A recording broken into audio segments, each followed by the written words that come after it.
Never before offer national హైవేపై ఆకర్షణీయమైన commercial plots గజం కేవలం 5,999 రూపాయలకే.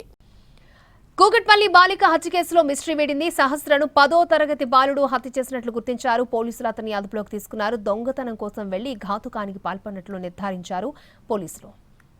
సహస్ర ఇంటి పక్కన బిల్డింగ్లోనే బాలుడుంటున్నాడు. పాప తల్లిదండ్రులు ఉద్యోగానికి వెళ్లాక దొంగతనం కోసం వెళ్లాడు. అతడు కత్తి వెంట పెట్టుకుని వెళ్లాడు. ఇంట్లోకి చొరబడి 80,000 రూపాయలు చోరీకి ట్రై చేశాడు. చోరీ చేస్తూ ఉండగా చూసిన సహస్ర కేకలు వేసింది. దీంతో వెంటనే ఆమెపై దాడి చేశాడు. సహస్రపై కూర్చొని గొంతు నులిమాడు. చనిపోయిందో లేదోనని ఆ తర్వాత గొంతు కోసేశాడు. దొంగతనం ఎలా చేయాలో, ఎలా తప్పించుకోవాలో, అడ్డొస్తే ఏం చేయాలో పక్కా ప్లాన్ ప్రకారం చేశాడు.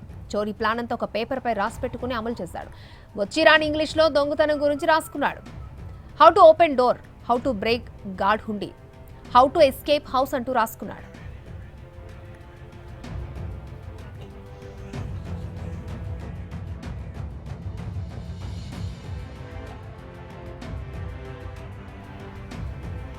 ఇక తనపై అనుమానం రాకుండా బాలుడు పోలీసులను బురిడి కొట్టించే ప్రయత్నం చేశాడు. హత్య జరిగిన రోజే బాలుడిని ప్రశ్నించారు పోలీసులు. సహస్ర ఇంట్లో ఉన్న మారఫ్ బ్యాట్ కోసం వెళ్లానంటూ పోలీసులను తప్పుదోవ పట్టించాడు. అంతేకాదు ఇంట్లో నుంచి నాన్న నాన్న అంటూ కేకలు వినిపించాయన్నాడు.